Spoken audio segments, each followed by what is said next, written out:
¿De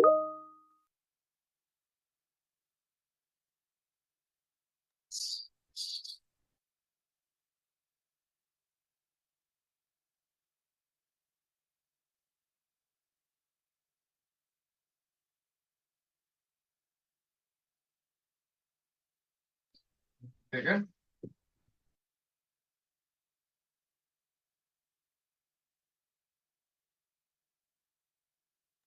Hola, muy buenas tardes a todos, bienvenidos. Vamos a dar unos minutitos a lo que los demás participantes van conectándose. Espero que me estén escuchando bien. Espero hayan disfrutado este receso de pocos días, pero que lo hayan disfrutado. Damos unos minutitos.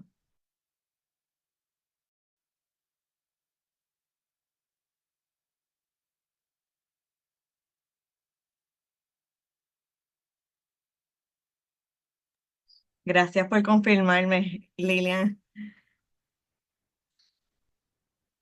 Ahora sí.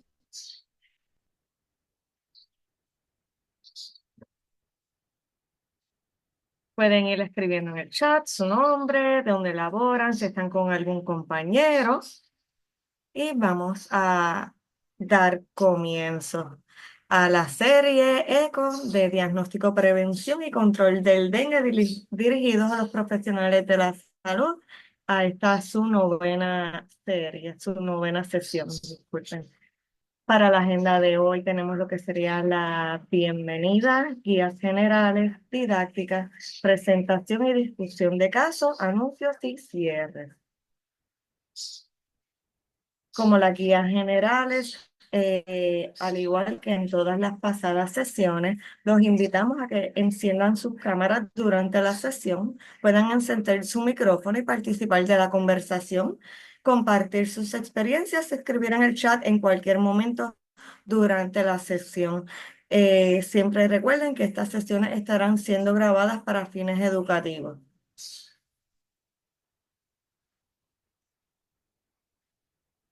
Continuamos invitándolos a todos a que traigan casos, situaciones, dudas o preguntas para que juntos podamos discutirlo, identificar las mejores prácticas y mejores recomendaciones. Que nuestro objetivo es aumentar lo que es la capacidad a través de la mentoría. Puede hacerlo escaneando el QR code. En el chat mis compañeros les van a estar poniendo el enlace y también a nuestro correo electrónico o número de teléfono contactándose con nosotros.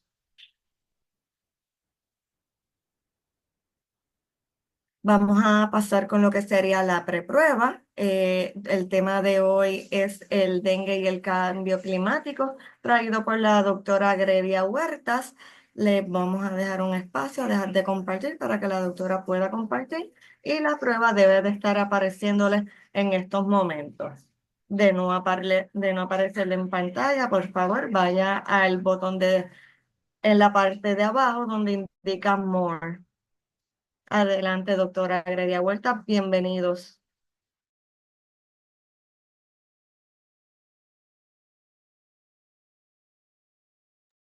Doctora, el micrófono, disculpe. Gracias. Abrí un momentito el video para saludarlos, pero lo voy a apagar por un poquito de miedo que tengo con la internet.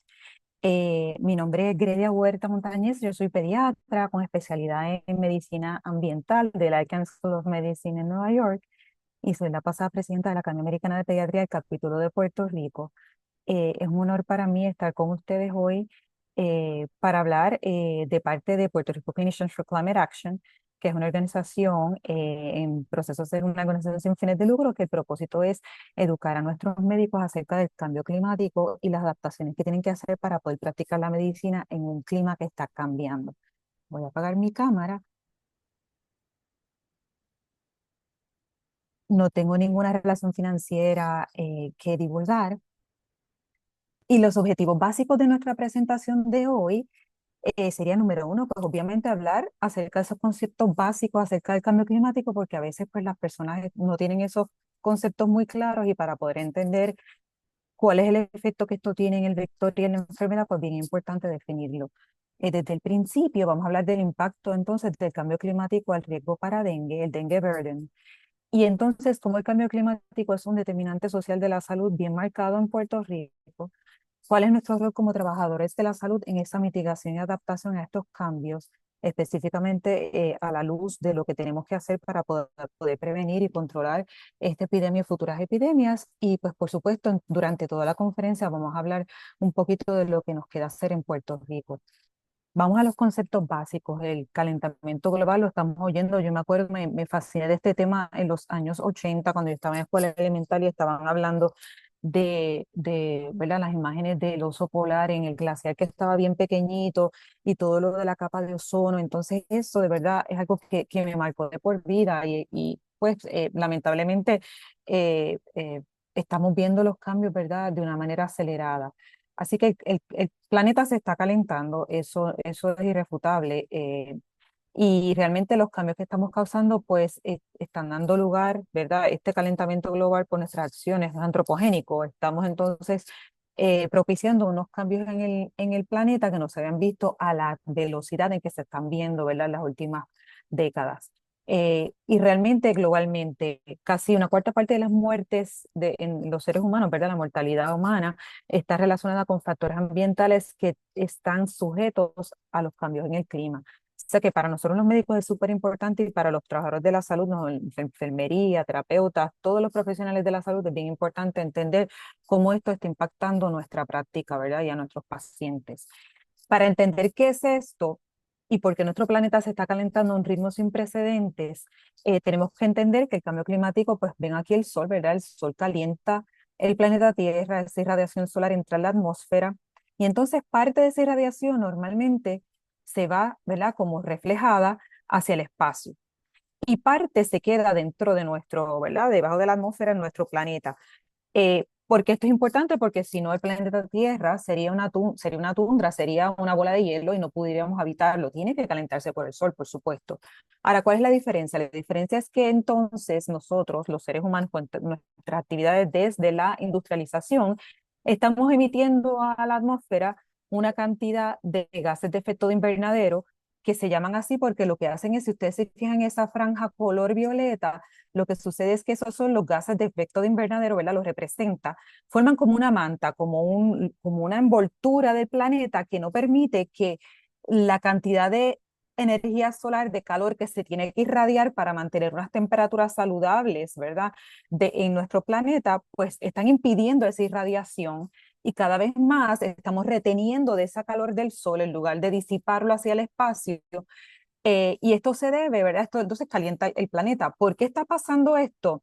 Pues miren, obviamente la quema de combustibles fósiles no solamente con los automóviles, sino con las plantas de generar energía, con todo lo que nosotros consumimos, ¿verdad? El consumismo acelerado y desenfrenado, que es la base de nuestra economía, ¿verdad? Consumimos y descartamos. Cada vez que usted compra algo nuevo, eso llega donde usted, después de haber consumido un montón de energía fósil, entiéndase en la fabricación del objeto, en el transporte de ese objeto, en el almacenamiento de ese objeto.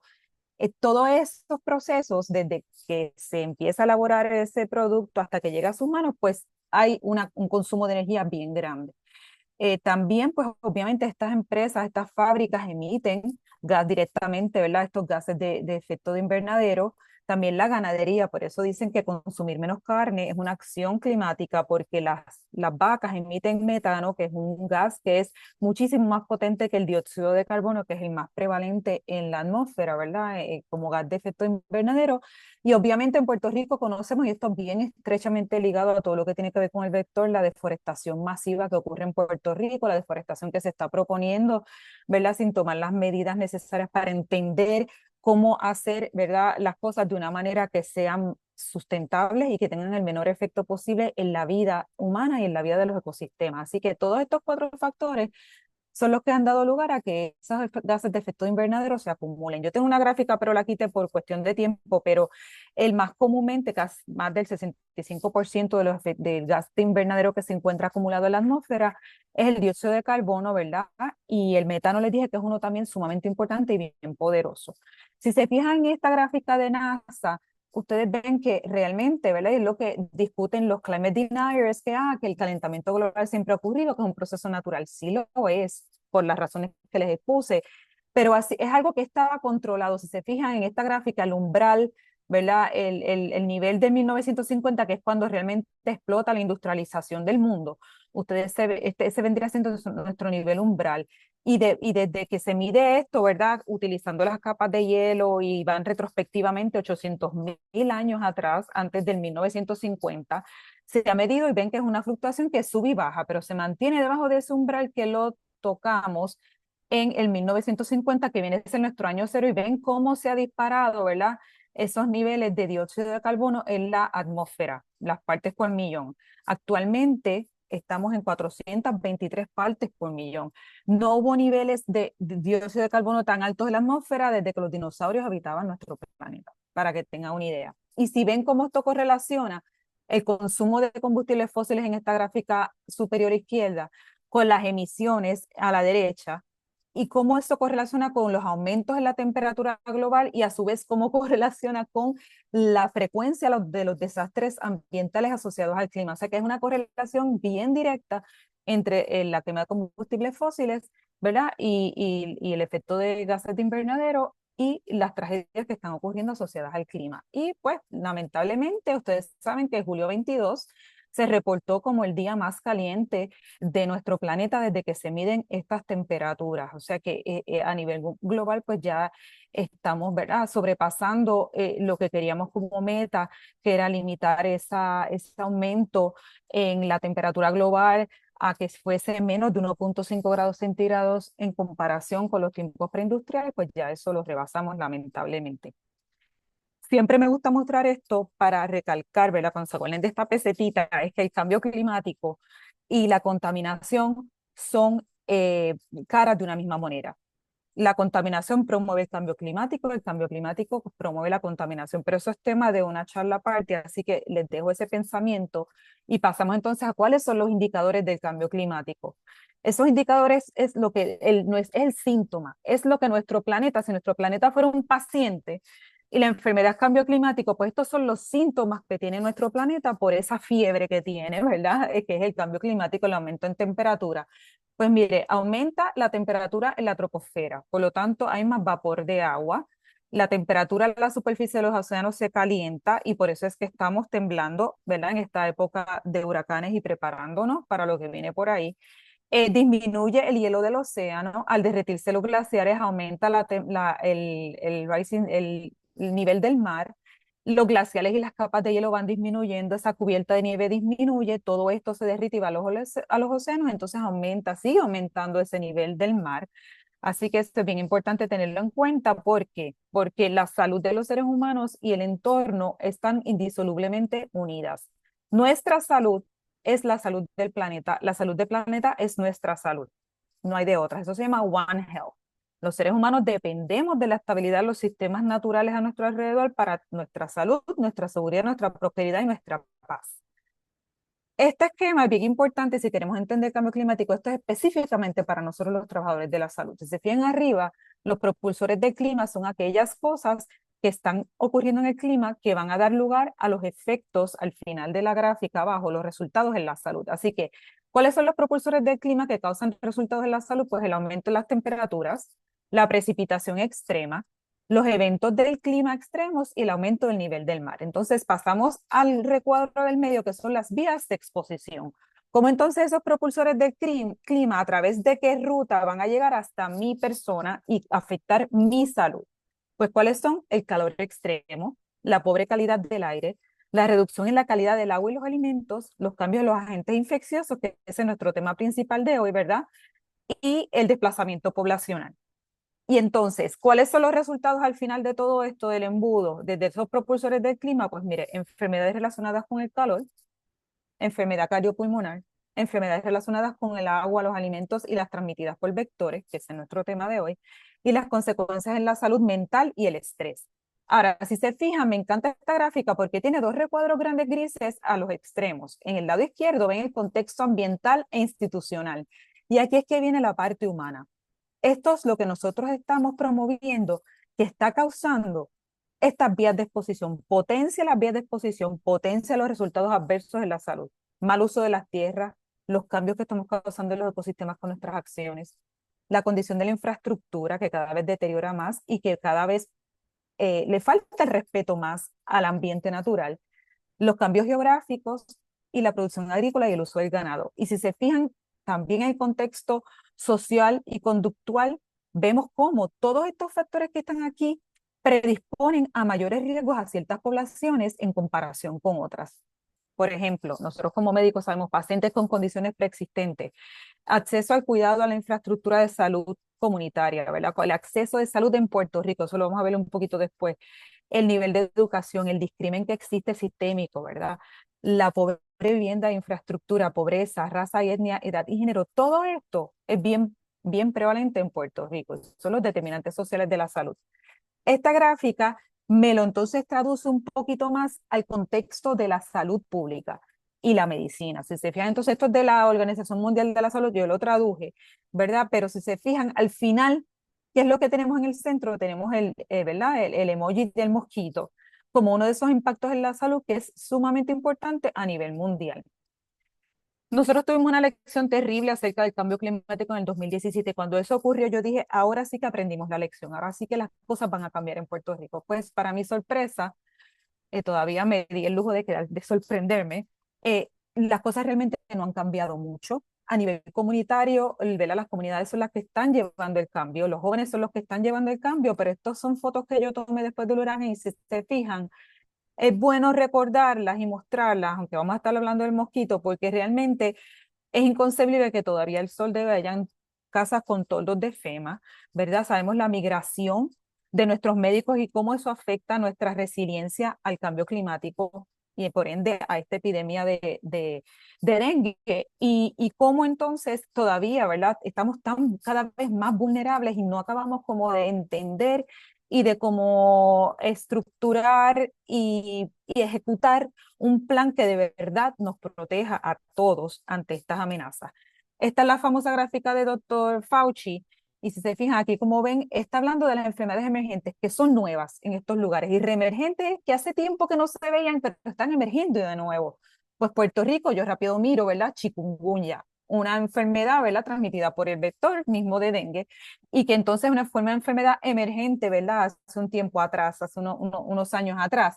Pero vemos entonces cómo ya enfermedades que existían también están aumentando por el cambio climático, las asociadas a transmisión a través de alimentos y agua, las asociadas a través de suelo y aire, y las enfermedades transmitidas por vectores, que de hecho de todas las enfermedades asociadas o sea, mayor incidencia asociadas al cambio climático, las transmitidas por vectores han sido las más estudiadas y donde más se han encontrado asociaciones estadísticamente más significativas que en otro tipo de transmisión. Y esto se debe a efectos directos e indirectos del cambio climático en la biología y en la fisiología del mosquito. Así que la correlación entre ese comportamiento social y de dengue desde hace años se viene hablando, ¿verdad? Los impactos antropogénicos en los ecosistemas, el uso de la tierra, como les dije, la demografía, ¿verdad? Esa urbanización, somos urbanos y el mosquito también es urbano. El comportamiento humano con el aumento en la economía, en la contaminación, con esta economía del consumo y el descarte que les mencioné, infraestructuras que promueven, ¿verdad? Estas enfermedades, tanto social, física y de salud pública, como nosotros como salubristas respondemos a estas epidemias, estamos siendo efectivos aumentando la percepción de riesgo en la población acerca de dengue. Ese tipo de preguntas es las que nos tenemos que hacer. Factores generales, ¿verdad?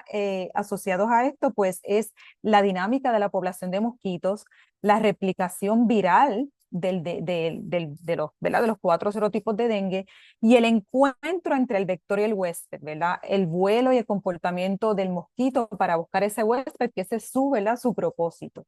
Así que desde hace años se está hablando que se espera que el cambio climático afecte los patrones geográficos y estacionales de estas enfermedades transmitidas por vectores.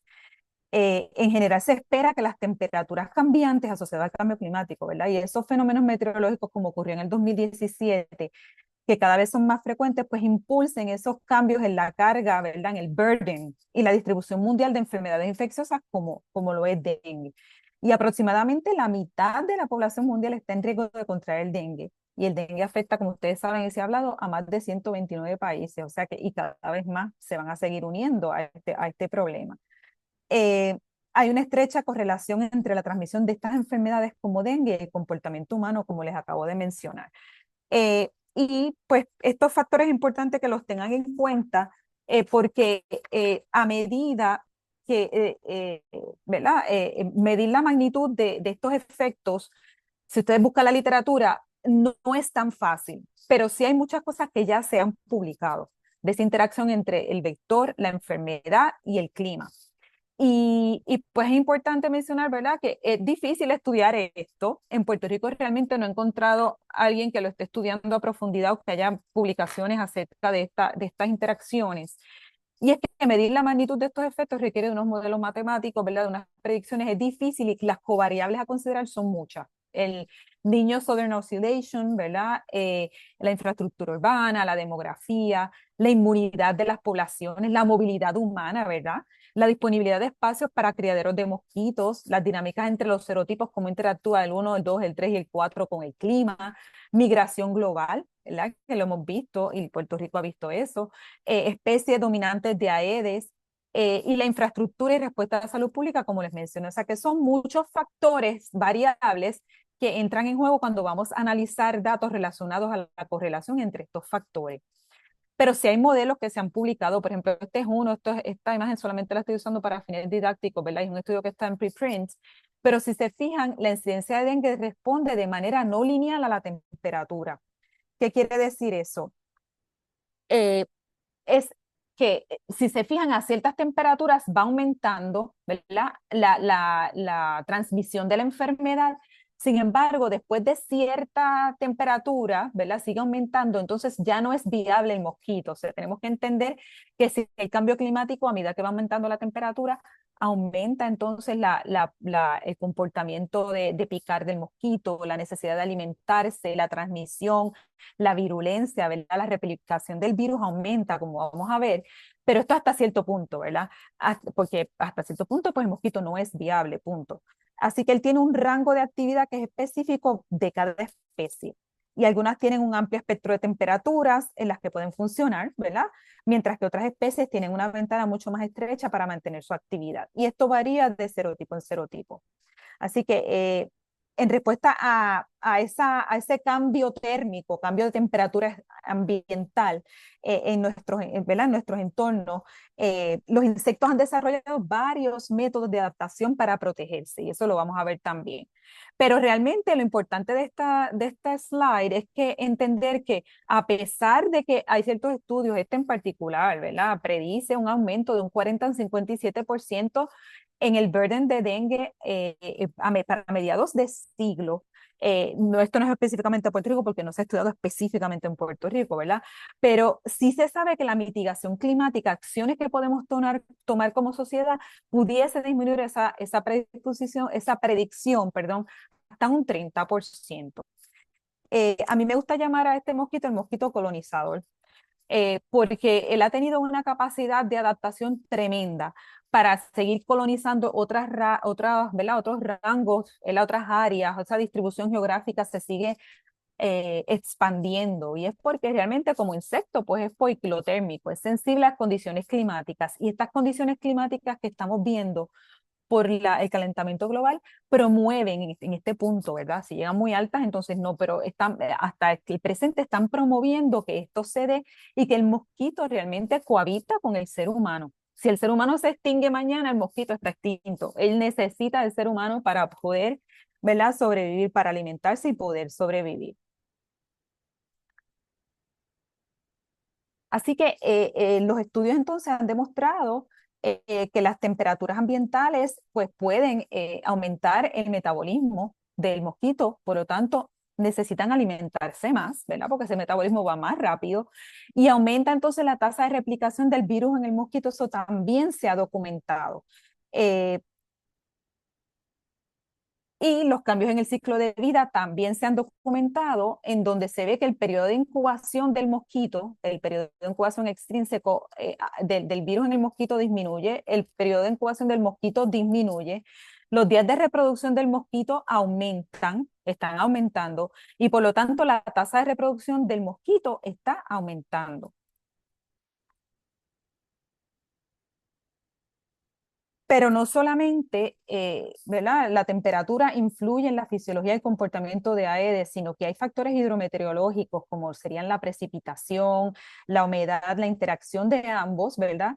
Con la temperatura, que dan paso a condiciones propicias para la reproducción del mosquito, para su sobrevivencia y por ende para la transmisión de esta enfermedad y de las otras arbovirales, ¿verdad? Por ejemplo, condiciones secas y húmedas asociadas con mayor riesgo de dengue, eso se ha documentado. Precipitaciones moderadas e intensas podrían aumentar los criaderos de mosquitos, eso también se ha documentado.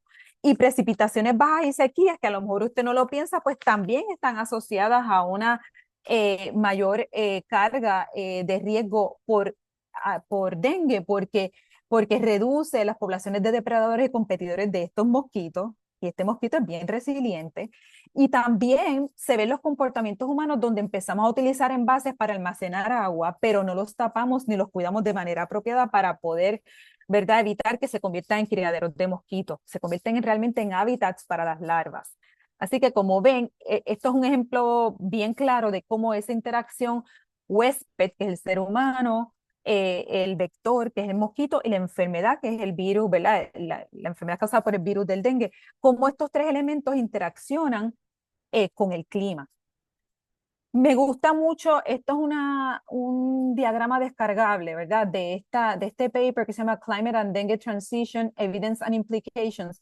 Y me ha gustado mucho porque da una información muy clara acerca de cómo interactúan todos estos elementos, entendiendo que falta muchísimo por entender, ¿verdad? Pero todos los cambios que están ocurriendo por el clima, propiciado por el clima, por el ambiente, todo empieza con el ambiente, han dado lugar entonces a esta expansión de la distribución geográfica a condiciones más propicias que van más allá del trópico y el subtrópico y por lo tanto pues una mayor carga a nivel mundial, ¿verdad? Y en los lugares donde es endémico entonces dan lugar a una mayor frecuencia de epidemias y a unas epidemias más severas. Varios estudios han demostrado, entonces, como les dije, que el periodo de incubación intrínseca pues ha disminuido y esto se ve en respuesta, por ejemplo, a la temperatura, que entonces permite un desarrollo del mosquito más rápido.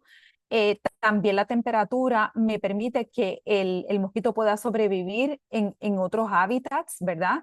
Y esa sobrevivencia da lugar a mayor reproducción, a mayor transmisión. Como se fija, entonces, cómo van interaccionando todos estos con estas flechas complejas, ¿verdad? Pero cómo todos estos factores que empiezan con el ambiente y los cambios en la temperatura, en la precipitación, en la humedad, ¿verdad? Dan lugar entonces a que todas las funciones del mosquito, sea alimentación, reproducción, el vuelo, ¿verdad? Su capacidad para picar, estén cambiando.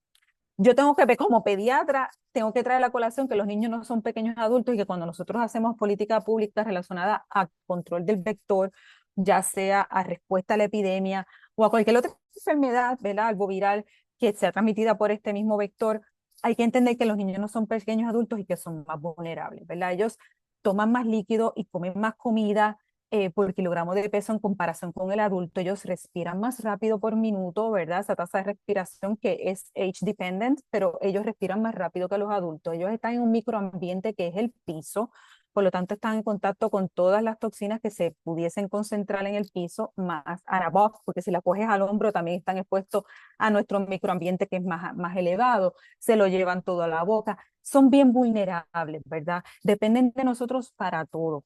Y cada etapa de vida trae sus propias, ¿verdad? Cambios en fisiología, en desarrollo, en comportamiento, que pues los pediatras tenemos que conocer todas estas etapas de vida. Así que los niños son más propensos. Los niños, si nosotros no los protegemos de la picadura del mosquito, ellos no se pueden proteger solos.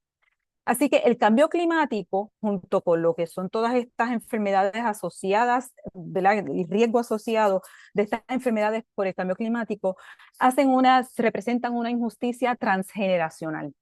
Lo que hicimos, lo que estamos haciendo hoy, va a afectar a nuestros hijos, nietos, bisnietos, tataranietos que no han nacido en un futuro donde ya nosotros no vamos a estar. Así que nosotros hacemos este mes y se lo estamos dando a ellos como herencia. Y nosotros heredamos entonces a la vez todo eso que vino desde la industrialización. Ellos son los más vulnerables. Así que por eso quiero traer a colación, ¿verdad? Habiendo culminado la breve introducción, porque esto es una breve introducción, de cómo el cambio climático puede afectar todos esos factores asociados al comportamiento y fisiología del mosquito y patología de la enfermedad del virus. Hay que hablar del back to school porque nosotros estamos en el proceso de regresar a la escuela, nuestros niños van a volver. Y esto pues no es un invento, esto es lo que los jóvenes están poniendo en TikTok acerca del estado de las escuelas en Puerto Rico. Y esto lo hemos oído por décadas, esto no es un problema nuevo. Por lo tanto, es un reflejo de nuestra discapacidad para haber podido resolver un problema básico, donde el niño está la mayor parte del día en la escuela. Así que yo quisiera ver cómo se va a responder a esta epidemia, el control del mosquito, y cómo se va a responder a la educación acerca de la prevención de dengue en las escuelas. Yo espero que el control del vector sea uno que lleve, ¿verdad? Que vaya de acuerdo a lo que es el manejo integrado de vector versus asperjación de pesticidas de la manera incorrecta, de pesticidas para los que hay resistencia, y si se consigue uno para el que no hay resistencia, que hayan suficientes estudios en los seres humanos, sobre todo en niños y en embarazadas, acerca de los efectos de esos pesticidas en nuestros niños, porque ellos son los que más se afectan.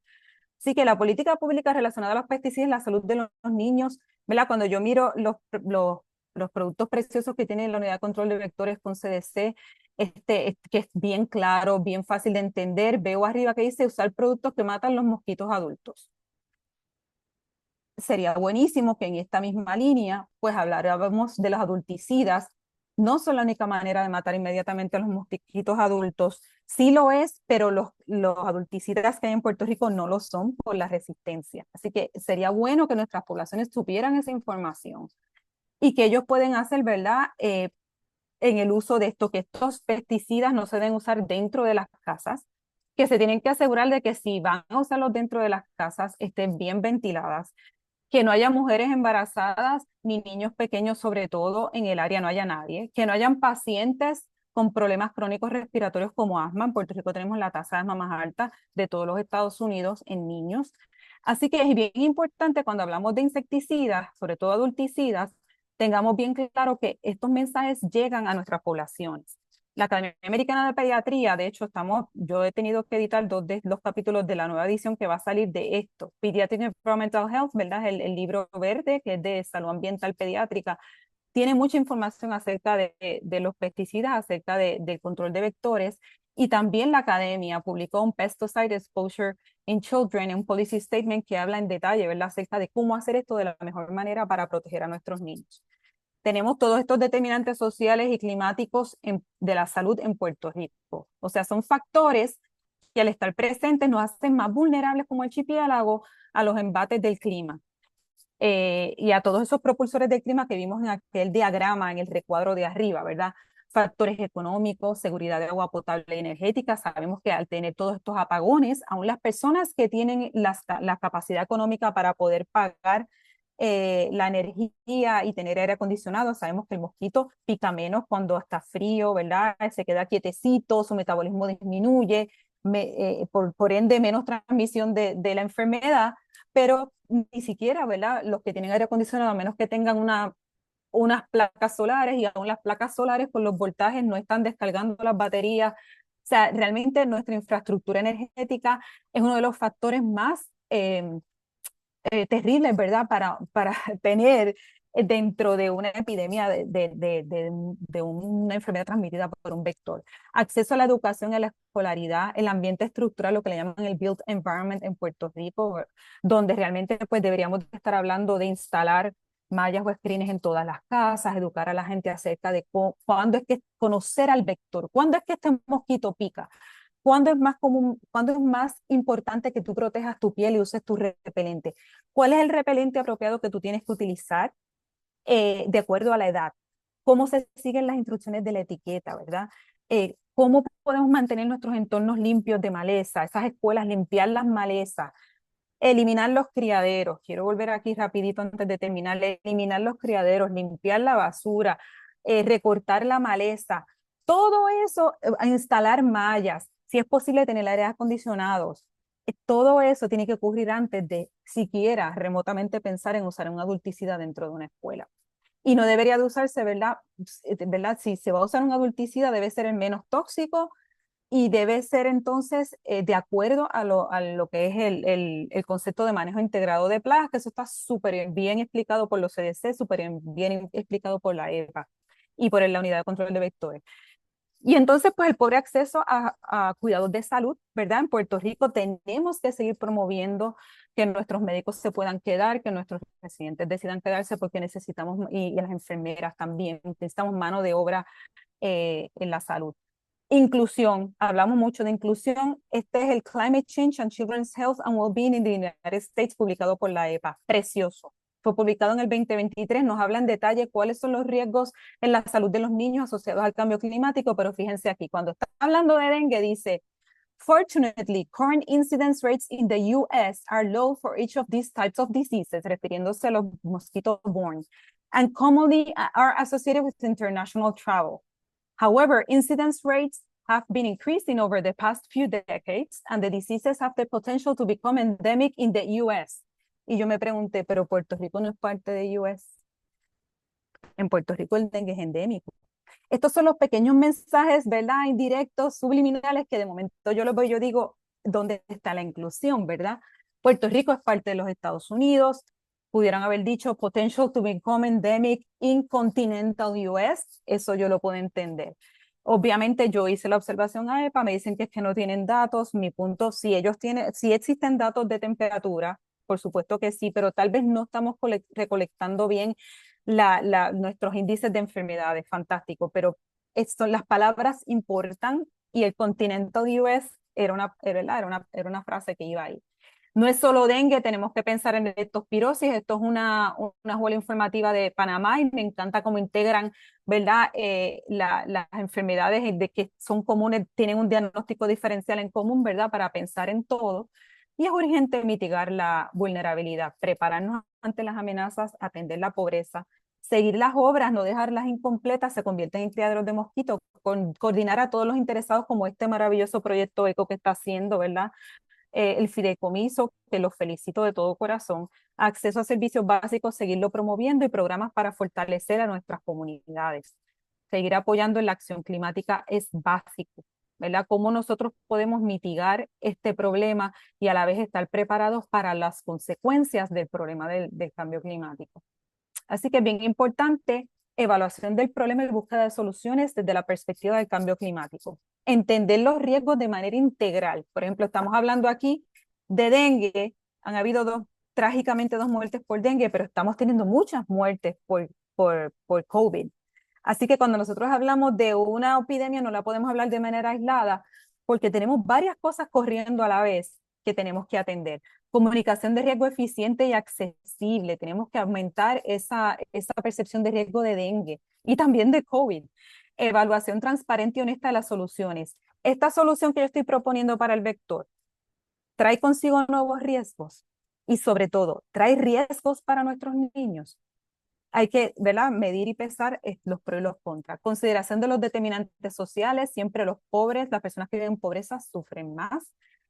Potenciación del hogar médico, vamos a hacer alianzas con los pediatras, ¿verdad? De fideicomiso con los pediatras, la unidad de control de doctores con los pediatras, soluciones básicas en la mejor evidencia disponible e integrar medicina y salud pública, co-creación de soluciones comunitarias. No podemos aislar la medicina de la salud pública, ni la salud pública de la medicina, y de nuevo, representa una integración de ambos, de la medicina y de la salud pública, así que yo creo que hasta aquí queda. Esto es para demostrarles que Puerto Rico Clinicians for Climate Action, con la Academia Americana de Pediatría, escribimos una declaración médica acerca del cambio climático y la salud en Puerto Rico. Esto se publicó durante la pandemia. Por supuesto, tenemos un buen párrafo y asociado a las enfermedades transmitidas por vectores, y hasta aquí llega mi presentación.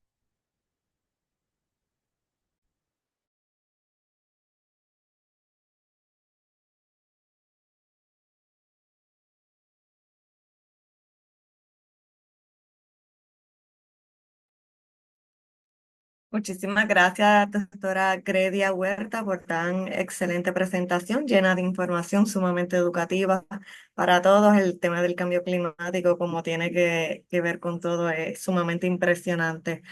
Quiero saber si algún participante tiene preguntas para la doctora.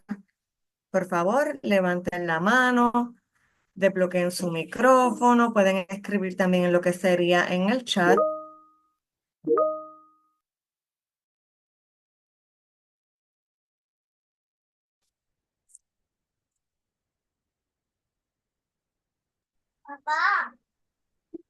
Lindo.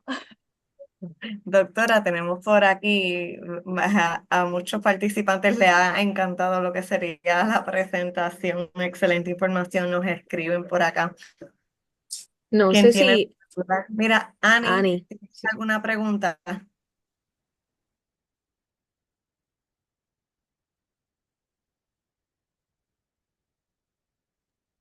¿Tienes prendido el micrófono, Ani Ortiz? Mientras Aquí. van haciendo las preguntas, quería comentar, doctora, que, bueno, primero, excelente presentación. Tengo varias notas que definitivamente hay que darle continuidad a espacios como este. De hecho, entre hoy y mañana estamos, ¿verdad? Tenemos un deadline para someter una propuesta y poder darle continuidad a este tipo de, ¿verdad? De actividad con la metodología ECO. Y definitivamente espacios así donde podamos hacerlo multidisciplinario y no solo, ¿verdad? Unir el expertise de los proveedores, también, ¿verdad? Los pacientes y toda, ¿verdad? Toda la comunidad puede dar ese input y buscar siempre pues las mejores prácticas. Más que todo un comentario. Sí, no, me encanta este tipo de espacio porque uno puede ser honesto para dar recomendaciones y suficientemente humilde para recibir recomendaciones, o sea que eso es lo que me encanta. Y entonces quería decirles, yo fui bien por encimita, pero la literatura es bien específica en cuanto a rangos de temperatura de 21 grados Celsius a 27 grados Celsius, es la temperatura óptima para el mosquito hacer tal función, o sea, va bien, bien en específico. Y eso pues se puede, ¿verdad? Se puede buscar, pero quise más bien resumir los conceptos generales. Y sería muy interesante estudiar esto en Puerto Rico, sin lugar a dudas. Porque nosotros Definitivamente. siempre somos especiales en todo, habría que ver qué es lo que sale, ¿verdad? En cuanto a cómo el mosquito se comporta se ha comportado a lo largo del tiempo con estos cambios climáticos. Digo, con estos cambios en el clima, entendiendo que eso incluye temperatura, como les dije, humedad, precipitación, los vientos también tienen un factor, son un factor importante, así que eh, Yaritza hace un nadie. comentario, no sé si quieras aprovechar y traerlo. Yaritza Durán, no sé si estás por ahí. Por aquí estamos. Saludos, buenas tardes. Gracias por la presentación y por la información tan valiosa. Yo soy enfermera de profesión y desde el año pasado estoy solicitando al Colegio de Profesionales de la Enfermería de Puerto Rico que se abra una sección de enfermería ambientalista Ay, para María, qué tratar de, belleza. para tratar de apoyar todos estos esfuerzos, ¿verdad? Como somos dentro de lo que es la rama de la salud, pues somos los de mayor cantidad aquí en Puerto Rico, somos cerca de en ese colegio somos como 36.000, en el colegio de enfermería práctica son 30 y pico de mil también. Yo digo, Dios mío, con un gremio tan grande podemos impactar. Pero mi comentario en el chat es basado en que soy parte de la Reserva Médica también aquí en Puerto Rico y trabajamos una iniciativa también para orientar en nuestras comunidades y la respuesta que a veces me daban las personas era sorprendente, o sea, hasta que concientizarlos de que, mira, se está acumulando agua, esto va a afectar a todos aquí en la comunidad, este es el desarrollo, esta es la forma de prevenirlo, está en nuestras manos, vamos a hacerlo. Aún con todos esos datos, las personas no reaccionan, no Ujú. hacemos, no nos responsabilizamos sobre estas partes tan importantes que, pues, Yaritza, yo creo, desafortunadamente, sí, no, definitivo. Me adelanto y disculpa que le interrumpí porque es que estoy, le entiendo tan bien porque pues tú tratas de llevar el mensaje y piensas como que no se está entendiendo, Y realmente es lo que dije ahorita de la percepción de riesgo. Las personas no piensan que esto de dengue es un riesgo para ellos, no lo ven como una amenaza realmente. Las personas, pero no porque no quieran, es porque tienen tanto en el plato de qué preocuparse, ¿verdad?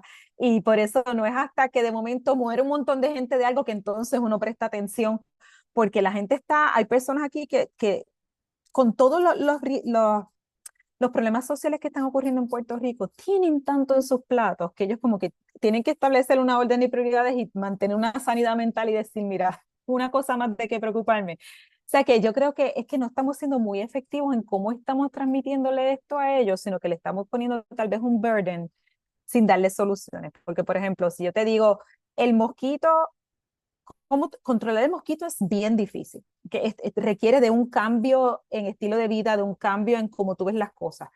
Si en Puerto Rico yo necesito esa ventilación cruzada porque yo no puedo pagar un aire acondicionado, yo tengo que tener mis puertas abiertas, yo no tengo dinero para comprar screens, yo no tengo dinero para poner screens en la puerta porque pongo screens en las ventanas, pero tengo las puertas abiertas, no estoy haciendo nada.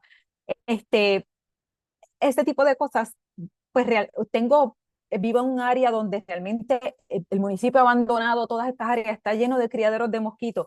Yo le doy esta información a ellos, yo no le puedo dejar esa información porque ellos no van a tener la capacidad de actuar y de ponerla en práctica. Y eso es lo que está pasando. O sea, esto tiene que ser un esfuerzo concertado de los que pueden mover la aguja para hacer una diferencia y no seguirle dando tareas a la gente, a la comunidad, tienes que hacer esto, tienes que hacer lo otro, porque realmente hay gente que no puede. En Puerto Rico, 43% de las personas viven bajo el nivel de pobreza. Y nosotros pues a veces nos olvidamos de eso, porque realmente el puertorriqueño es resiliente y siempre tiene una sonrisa en la boca, pero realmente la gente está pasándola bien mal. Y eso es uno de los factores. Igual hay que tener prioridades, ¿verdad? En los gobiernos, en las infraestructuras sociales hay que tener prioridades. Esto es una epidemia, esto es una crisis. La epidemia sabemos que se va a empeorar. Nosotros sabemos que esto se va a empeorar significativamente en los próximos meses. ¿Qué estamos haciendo para trabajar la percepción de riesgo? No es meter miedo, eso es una ciencia completa lo que es comunicación de riesgo. ¿Qué estamos haciendo para dejarle saber a la gente, esto va a empeorar, estas son las soluciones? ¿Quién le va a decir, yo estoy aquí para ayudarte? ¿Verdad? No es pues, decir, conectate a este webinar o le doy un flyer informativo. Eso no sirve de nada para la comunidad. La comunidad necesita el apoyo real, gente que les dé las herramientas y los ayude a ejecutar. Y pues esas son preguntas, ¿verdad? Que dejo en el tintero porque yo no tengo las respuestas, yo sí sé que requiere de la cooperación de todos los sectores y cómo logramos eso, ¿verdad? Gracias. Y te iba a decir, Yaritza, los médicos estamos disponibles para hacer algo con las enfermeras, me dejas saber y nosotros podemos colaborar, ¿verdad? Como crear una comunidad de aprendizaje, también un learning community entre médicos y enfermeros acerca de los issues ambientales. Tengo los recursos para hacer eso. Excelente, se lo comunico a la presidenta. Gracias. Y gracias por tu comentario. Muchísimas gracias, Yaritza. ¿Algún otro participante tiene alguna duda? Nicole, adelante. Sí, hola. Muchas gracias por su presentación, doctora Huerta. Quería, ¿verdad?, compartir una información eh, que usted la mencionó, ¿verdad?, sobre el uso de pesticidas y de adulticidas, am, para que, ¿verdad?, conozca. O sea, quisiera comentar que en Puerto Rico, por ejemplo, la unidad ha tenido proyectos y ha implementado lo que es el control biológico, que se llama, ¿verdad? Un producto que se llama Vectovac, que es un larvicida. Es como la Ujú. pastilla Sí, que se ve. Estoy segura que usted conoce de eso también. sí, las tengo, Las tiene, pues, claro. que esa, a diferencia de la asperjación que conocíamos antes eh, como un truck que pasaba a cualquier hora del día y se tiraba ese producto y no se medía nada, pues am, nosotros, yo pertenecía a la unidad y tuvimos un proyecto en Culebra y pude ver de cerca cómo se mide, por ejemplo, el viento, el calor, para utilizar lo que es el herbicida, porque eso Ujú, se crea con una microgota de agua y es un proceso un poquito más como medido. Así ujú, que solamente para informarles que eso se usa en Puerto Rico y se ha visto buenos resultados, ujú, porque es hacia lo que es la larva del mosquito y entonces eso cae a una altura, ¿verdad?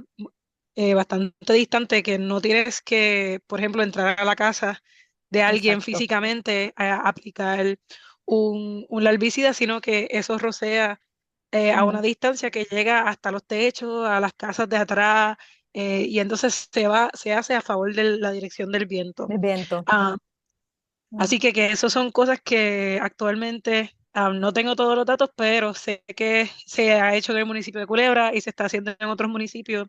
Habría que cotejar, ¿verdad? Con la unidad de control de vectores, que fueron los que trajeron ¿verdad? Control biológico, porque está probado, ¿verdad? Que eso pues no es un químico, sino que está hecho de una bacteria que cuando la consume la larva del mosquito se le cristaliza en el sistema digestivo y muere siendo la larva. ujú, Así que ujú, no tenemos el problema del mosquito adulto. Y pues realmente pues se ha utilizado en Dorado en varios municipios y pues se usa a una hora muy temprano en la madrugada, o en la tarde, porque como ¿verdad? Una microgota de agua para que no se evapore el producto y se pierda, pues se ujú, hace, ¿verdad? Midiendo todos esos indicadores de viento, calor, calor del encima de la carretera, que se calienta ujú. aún más. Pero sí, nada, como para un comentario para compartirles, para que sepan que se está alejando de lo que es el adulticida o el reguladores de crecimiento o estos otros productos que ¿verdad? Son más químicos fuertes.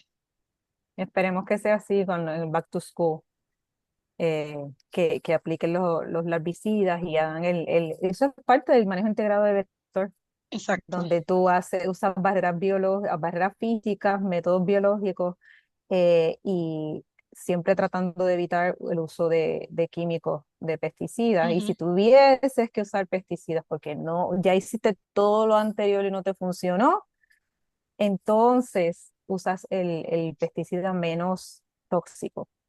ujú, Esperemos que eso sea lo que se haga durante esta epidemia, que se use, ¿verdad? Que se tome en consideración todos los factores, sobre todo cuando estamos hablando de los niños.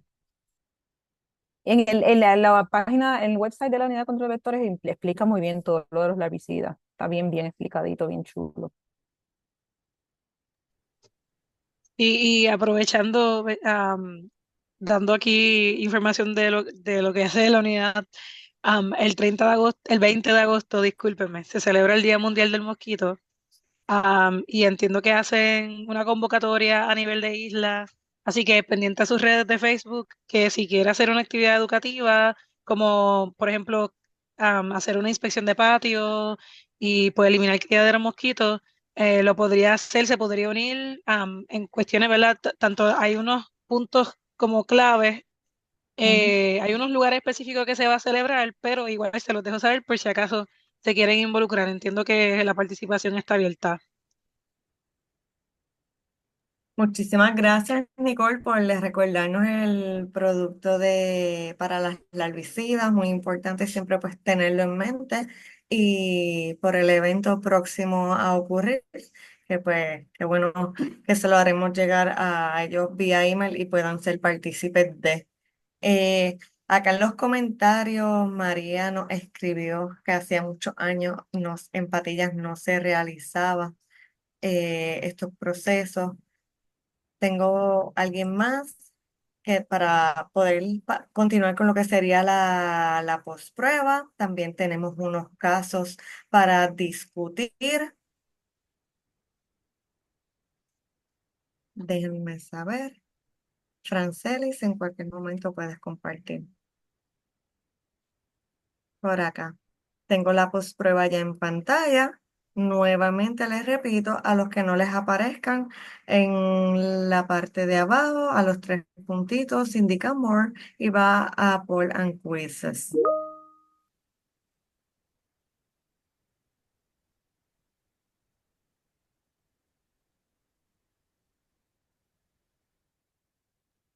Si se les ocurren más dudas y comentarios que le quieran hacer a la doctora Gredia Huerta, por favor, no duden en hacérnoslo llegar, ya sea en el chat o levantar la mano, ¿ok?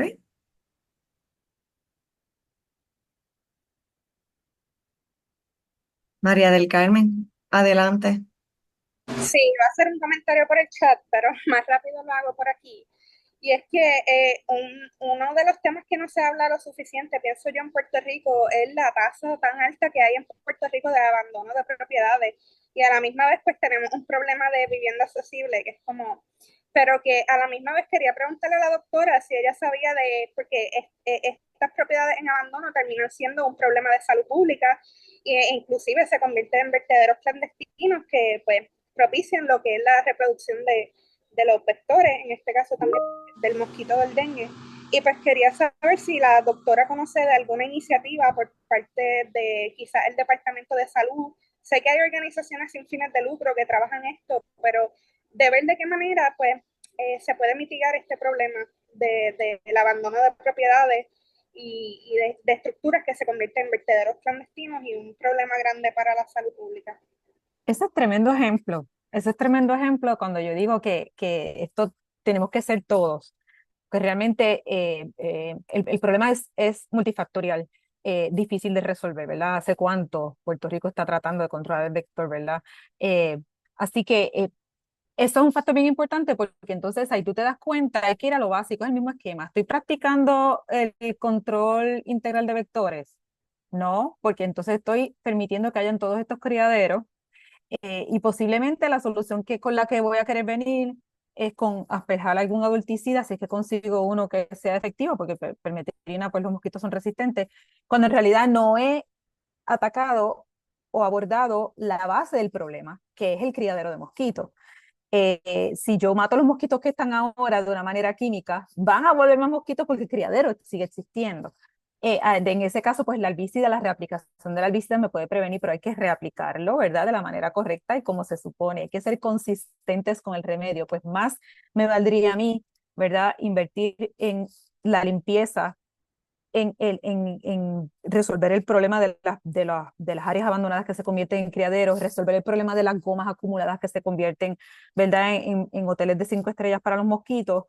Eso sería donde yo tengo que enfocarme a la misma vez que yo sigo mitigando por acá, ¿verdad? Y protegiendo la vida de las personas, porque una vida es demasiado, ¿verdad? Una vida es demasiado. Y pues sí, este es un ejemplo claro. Te voy a decir que cuando cerraron todas estas escuelas en Puerto Rico que se convirtieron en estorbos públicos, yo tengo una escuelita de la comunidad preciosa. Llevaba décadas en mi barrio donde yo vivo. La cerraron cuando hicieron aquella masacre de las escuelas. Y esa escuela es un estorbo público. Hemos tratado de convertirlo en otras cosas y ya tú sabes la burocracia, ¿verdad?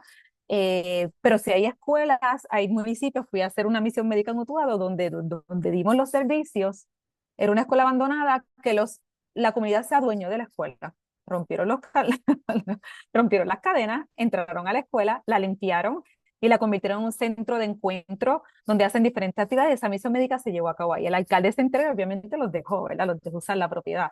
Algunas de estas escuelas pertenecen al Departamento de Transportación y Obras Públicas, believe it or not. Otras son parte del municipio, porque he hecho las averiguaciones. Al fin del día, pues son propiedades que están abandonadas, que les crece la maleza, que la gente tira basura y que son pues criaderos de mosquitos en medio de una epidemia. ¿Cuál es la solución, verdad? La solución yo creo que está en las manos de las comunidades porque realmente esperando por otras entidades que lo hagan, pues creo que está difícil.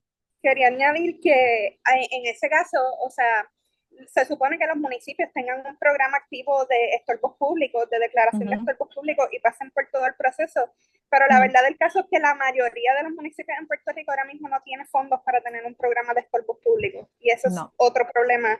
Entonces, pues como que todo se enlaza a, pues, a un problema de salud pública. Claro que sí, son piezas del mismo rompecabezas. Y ahí venimos a lo que había mencionado ahorita, ¿cuál es la prioridad? Yo siempre he pensado, y no es porque esté sesgada, porque soy pediatra, que cuando tú pones en cualquier decisión de política pública que tú vayas a tomar, no importa si es en salud pública, si estás hablando de gobierno como tal, hasta en tu propia casa, cuando tú pones la salud de los niños como prioridad, la decisión que tú tomes siempre va a estar bien. La decisión que tú, la política pública, ser un legislador, un senador, lo que sea, uno como padre, si tú pones la salud del niño como prioridad, su salud y su bienestar, la decisión que tomes siempre va a estar bien.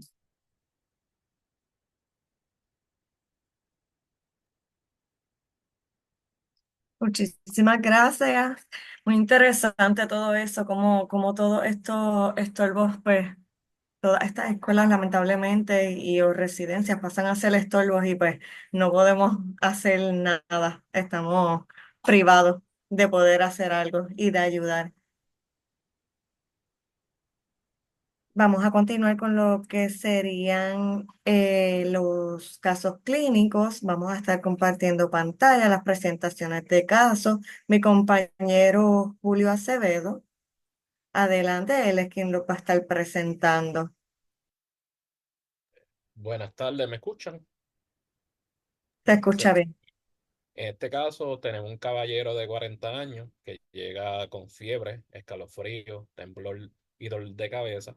Y los vitales tienen la presión arterial 140/80, pulso de 90 por minuto y una temperatura de 99.9 Fahrenheit. En el caso de los laboratorios, el conteo de glóbulos blancos son de 11.000 microlitros. En cuestión de la proteína de hidrogenasa 4 complementos de 16.6 miligramos de decilitro. Queremos saber el pensar de la audiencia, que lo pueden hacer prendiendo el micrófono o escribiendo en el chat. ¿Se debe dar aspirina y buscar el historial de exposición infecciosa? ¿Y qué recomendaciones tienen para este caso? Cuando gusten contestar, se le aprecia su pensar. Como indicó mi compañero, a los participantes les vamos a mantener el slide del caso para que lo puedan releer y cuando estén preparados, pues pueden indicarnos pues cuál sería su gestión en lo que sería este caso y qué recomendaciones tienen para el mismo. Pueden levantar la mano, desbloquear su micrófono y también escribir en el chat. Estamos al pendiente. Damos un minuto para que puedan releer.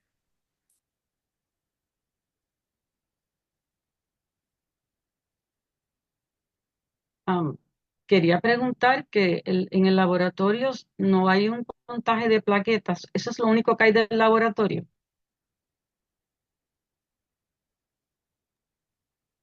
Hasta donde tengo entendido, sí, fue lo que recibimos. No sé si pues, el participante que envió este caso está acá disponible, que le pueda contestar la pregunta a la doctora.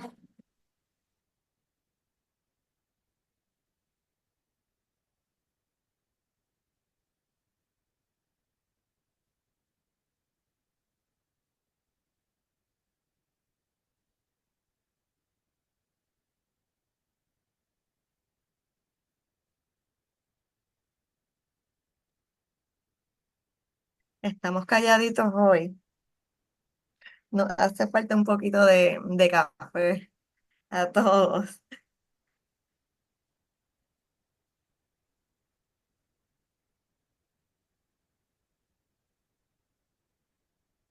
Doctora Medina, no sé si usted quiera darnos lo que sería su recomendación para este caso. Sí, estoy preguntando varias cosas. No veo, bueno, da la aspirina no, porque no le veo el motivo de dar aspirina en este momento.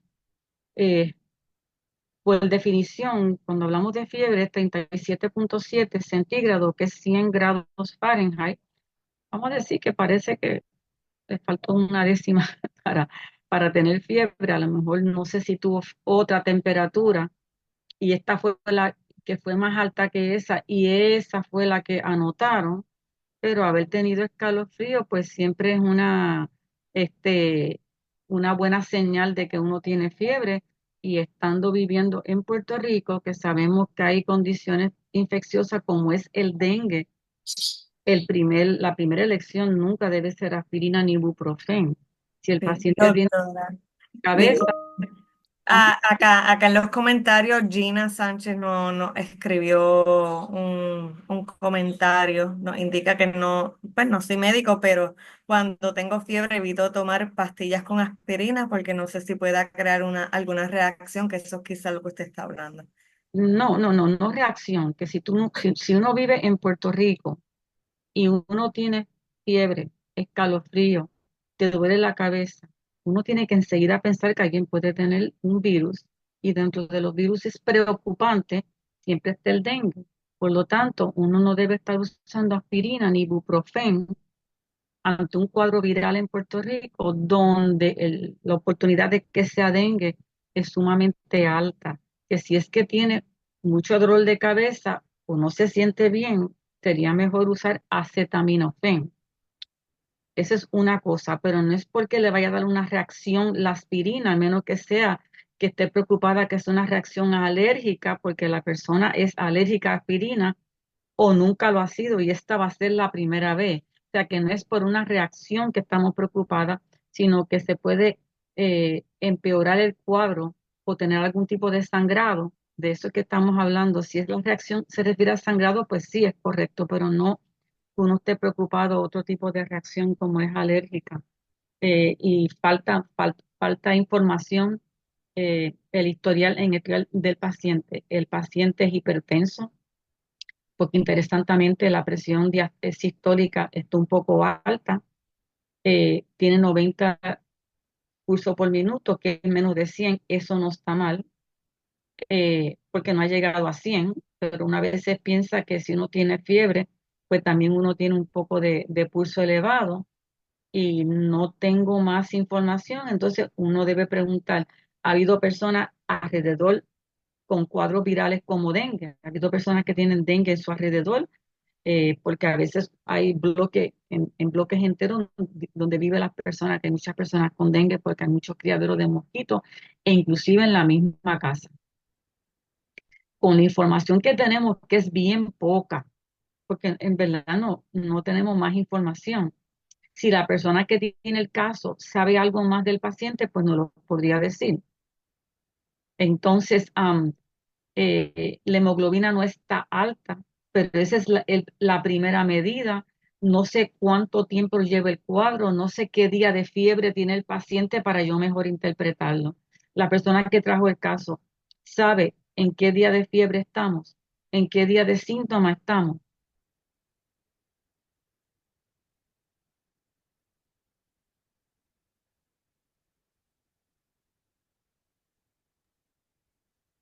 Doctora Gredia, tiene el micrófono abierto, no sé si va a hacer algún Sí, comentario no, referente.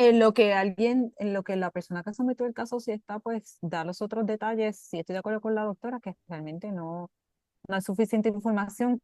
Sí, con este poquitito de información, lo que podríamos resaltar es la importancia de, pues, que estamos en medio de una epidemia de dengue, que pues que cuando se presenta un paciente con un historial de fiebre, pues siempre tener dengue, ¿verdad? En nuestras mentes es principalmente porque estamos en un lugar que donde dengue es endémico, pero más aún porque estamos, ¿verdad?, en el medio de esta epidemia. Así que, pues sí, pensar en dengue en ese momento, obviamente sin suficiente información, pues no podemos concluir mucho. Y de ahí entonces, pues no darle aspirina. Como dijo la doctora, no es algo que usualmente use aspirina como un antipirético. Generalmente en sala de emergencia utilizamos acetaminofén. Pudiéramos usar ibuprofén, pero casi siempre uno va al acetaminofén si no hay historial de ningún tipo de problema con el medicamento. Pero entonces sería pues no usar aspirina ni sus derivados. En este caso, porque el paciente pues tiene historial de fiebre, ciertamente llegó a sala de emergencia sin fiebre, no tiene taquicardia, tiene un poquito de hipertensión sistólica, pero realmente pues no sabemos si este paciente, sería bueno preguntarle si padece enfermedades crónicas, una persona joven, pero también pues, ver cuáles son sus factores de riesgo para complicaciones y entender bien su contexto social, si es que estamos pensando en dengue, pero realmente pues, y obviamente el examen físico, porque aquí dice exámenes, pues lo que tienes es una presión arterial, un pulso y una temperatura, pero nosotros sabemos que el examen físico es sumamente importante para entender lo que está pasando con el paciente. Eh, pero sí, yo creo que la lección es, una cosa que podemos sacar de esto, a pesar de que está tan poca información, es que en medio de una epidemia de dengue, tú tienes un paciente con fiebre, con escalofríos, este tiene dolor de cabeza también, o sea, son síntomas que pudieran estar asociados a dengue, así que tengo que pensar en dengue dentro de mi diagnóstico diferencial y no darle un aspirina o derivado de aspirina para poder controlar eh, su fiebre. En este caso no tiene fiebre, pero no recomendarle pues el uso no recomendarle usar aspirina para aliviar la hiperpirexia si es que vuelve a tener fiebre. Importantísimo si vas a enviar el paciente después que hagas, me imagino que después hicieron lo pertinente, ¿verdad? Tuvieron un CBC completo, hicieron un examen físico completo, hicieron otro tipo, ¿sabes? Evaluaron al paciente en su contexto completo, hicieron otros laboratorios, pues entonces si concluyen que el paciente tiene dengue clínicamente y le hicieron la prueba, ¿verdad? Para confirmar el diagnóstico, pero el paciente no cumple criterios para estar en el hospital, no tiene riesgo social, el paciente no tiene condiciones asociadas, entonces pues si lo voy a enviar a la casa para un manejo clínico de cerca conmigo, con su CBC de seguimiento y con, ¿verdad? Mirando bien de cerca ese hematocrito, yo tengo que mandarle a ese paciente recomendaciones escritas específicas y asegurarme que cuando salga de esa sala de emergencia ese paciente tiene vitales estables, ese paciente está asintomático, por lo menos que no tenga ni mareos, que el paciente tenga sus vitales bien. Si cumple todos los criterios para irse a la casa, entonces el seguimiento de cerca es de cerca. No es que yo mando al paciente y después me olvide. Ese paciente tiene que tener acceso a su médico, tiene que tener laboratorios de seguimiento y tiene que tener instrucciones escritas de cómo controlar el contagio de otros miembros de la familia, por ejemplo, el uso de repelente, el uso de mosquitero para dormir, de hecho, si es posible que le diga a sus vecinos que hay dengue, ¿ok? Para que los vecinos también, ¿verdad? Pensando en comunidad, se protejan. Eh, y entonces, volvemos a lo mismo, ese seguimiento con su médico cercano, ese paciente de dengue que tú das de alta a sala de emergencia porque no tiene criterios para estar en el hospital, eh, sigue siendo un paciente de dengue y sigue siendo un paciente que necesita entender cuáles son sus riesgos, cuándo viene la fase crítica, que es donde podríamos desarrollar los síntomas de dengue grave, en ese paciente cuando baja la fiebre, qué pudiera pasar, y todas esas instrucciones escritas, sobre todo si el paciente está solo, porque si es un adulto que va solo, este hombre de 40 años, eh, asegurarnos de que está entendiendo bien las instrucciones antes de mandarlo. Y si es un niño, obviamente esos papás ir sobre esas instrucciones y tenerlo todo meridianamente claro antes de que ese paciente salga de la sala. Al participante, si que trajo el caso, si fuese algún participante eh, y tiene ya lo que sería más información de este caso, puede hacérnoslo llegar para en la próxima sesión poder tener una mejor, una recomendación un poco más completa del caso. Vamos a pasar con el caso número 2. Te dejo, Julio, para que lo... Eh, Tenemos una dama de 25 años, llega a la emergencia, tiene vómito, diarrea hace 3 días, se siente con debilidad, no ha podido comer bien, sus signos vitales, la presión 125/82, temperatura 38,9 Celsius, pulso de 115 por minuto, condiciones persistentes, diabetes e hipertensión, medicamentos metformin 500 miligramos, normal 5 miligramos, laboratorio glóbulos blancos 20 gramos por decilitro, la hemoglobina 10,5 gramos por decilitro. Para la audiencia, la paciente en un posible caso de dengue y qué recomendaciones pueden ofrecer para este caso. Um, Puedo comentar que el- los pacientes con dengue en muchas ocasiones tienen contagio de células blancas bajas y en muchas ocasiones tienen plaquetas bajas, pero no quiere decir en ningún momento que todos lo van a tener, muchos de ellos sí. Otra vez aquí, pues no tengo un contagio de plaqueta que hubiera sido importante y tiene un paciente que tiene 20.000 blancos, pero no tengo un diferencial para saber si están elevados los neutrófilos o si son ¿verdad? Los leucocitos. Y por lo menos en pediatría vemos a veces pacientes que tienen cuadros virales que comienzan con contagios elevados. No obstante, teniendo un paciente un contagio, yo estoy entendiendo que son, dice gramos por decilitro, pero yo me imagino que se refiere que son 20.000 células blancas, que no se miden ¿verdad? En lo que es en gramos por decilitro. Tiene también fiebre, vómito y diarrea, por lo que están viendo.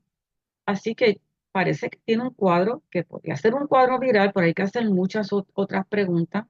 Am, Cuando hablamos de dengue, siempre hablamos también de otras condiciones que no son virales, como son el leptospirosis, eh, que puede tener el paciente vómito y puede tener diarrea.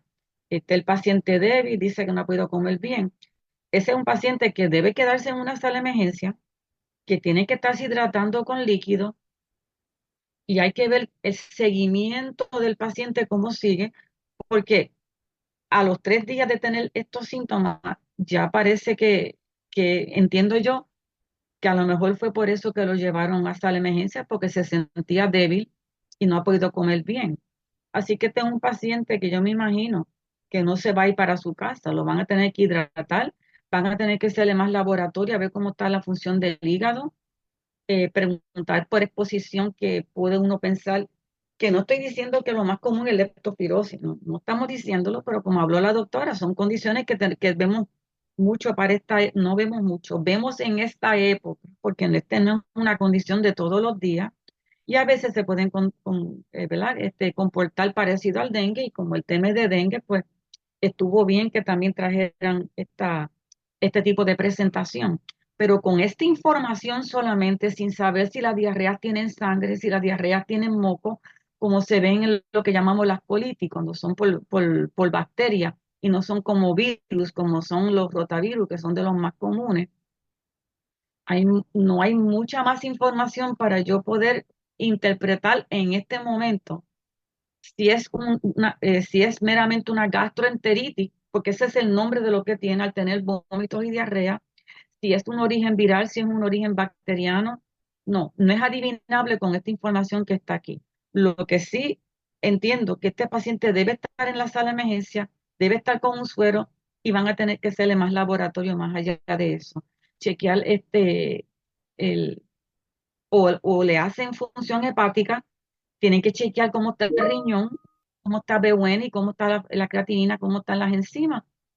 Y todo eso se puede resolver con un CMP, que es un Comprehensive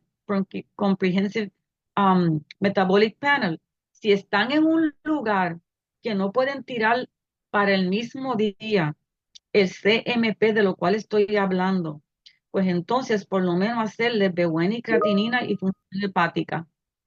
Am, eh, y empezar hidratación, en este momento no darle antihipertensivo, porque con un paciente si pudiera tener dengue, que no lo, ni tan siquiera lo sabemos, eh, se aguantan los antihipertensivos en este momento, que lo pueden deshidratar más y pues le pueden bajar más la presión, y además tienen una dosis que es bastante bajita y es solamente un medicamento. Si está en metformin, no sé si está en metformin por prediabetes o por diabetes. Así que si fuera por diabetes, de cualquier condición que estuviera sufriendo la mujer, esté en alto riesgo de alguna complicación. Así que más todavía debería estar en el hospital. Veo un poco la hemoglobina baja y siendo una mujer de 25 años, asumiendo que tiene regla todavía, eh, a veces las mujeres de esa edad no tienen hemoglobinas tan altas. Así que puede ser un posible caso de dengue. La posibilidad está. La exactitud no lo tenemos, pero no vamos a esperar ningún resultado de laboratorio diagnóstico para tomar acción y dejar el paciente en sala de emergencia y tratar el paciente, hacer más laboratorio y ver cómo el paciente sigue en este momento. Pero falta información en los laboratorios que a lo mejor están, pero no, ¿verdad? No están escritos aquí. Igual si se piensa en el diagnóstico diferencial por el historial, que sea, si se piensa en leptospirosis, también se empiezan antibióticos. Uno tampoco tiene que tener una confirmación, Nunca confirmamos, sí. nunca, así, pero definitivamente faltan faltan datos para Faltan poder. datos, pero no quiere decir que el paciente no Exacto, debe quedarse. Es que claro. los datos están y no los conocemos. Ujú. No, Paciente que a la y son emergencia. los básicos, ¿verdad? Es lo básico, es hidratación, es el monitoreo y es evaluar la función de los órganos, ¿verdad? Vital, de los órganos, de los sistemas, del renal, el hepático. Este paciente, definitivamente el diagnóstico dentro del diagnóstico diferencial está dengue leptospirosis. Muchísimas gracias a ambas, a la doctora Ana Medina, siempre por ayudarnos en las áreas clínicas, a la doctora Gredia Huerta, por aportar de este caso en el día de hoy. Vamos a estar dando continuación ya a los participantes. Se publicaron lo que fueron los resultados de la preprueba y la posprueba, así que, perdón, de la posprueba. Cualquier cosa que la necesiten nuevamente, nos pueden escribir durante el chat. Ahora está el cuestionario de satisfacción para que todos pues, puedan contestarlo. Se va a mantener abierto. Les recordamos, tenemos nuestra librería digital ya con 362 recursos disponibles. Pueden acceder a lo que sería la web, pueden encontrar todas nuestras series de eco, inclusive los últimos webinars que hemos subido y las pasadas sesiones.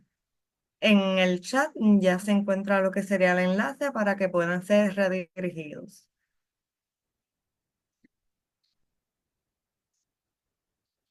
Ya estamos en lo que sería la semana próxima, la sesión número 10. Vamos a estar dando lo que es un resumen sobre lo discutido en la serie ECO y los puntos más sobresalientes. Vamos a estar con el recurso de la doctora Ana Medina presente para estar ayudándonos con este resumen que pueda aclarar todas sus dudas, todas sus preguntas que tengan o situaciones. También le podemos dar seguimiento a los casos que nos hayan traído, que si nos pueden enviar más información, podamos discutirlo todos a modo de conversación. Si tienen alguna duda o pregunta, otra vez en el chat se les comparte lo que sería el enlace de caso clínico que pueden hacernos llegar lo que serían sus dudas o preguntas. Agradecemos una vez más que se hayan conectado con nosotros y los esperamos para la próxima sección. Muchas gracias.